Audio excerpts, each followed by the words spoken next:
Fədai Laçın canlı yayım zamanı rus dilində yazılmış bir izləyici mesajını oxumaqda çətinlik çəkib.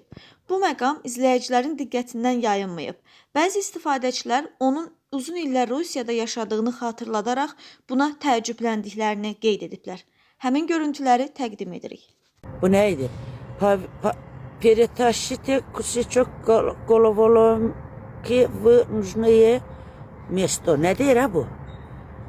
Перетащите кусочек головоломки в нужное место. Ne yazdı sen canım? Bu niye böyle yazır? Yeğenim neye basın? Uy, neudalis patvarite. Ne der ha? Oyda bu buradan çıkmır akı. Перетащите кусочек головоломки в нужное место. O çıxmaq istəyirəm, bax çıxmır da, gəlir şeyin. Deməli canlıdan çıxmaya. Translasiya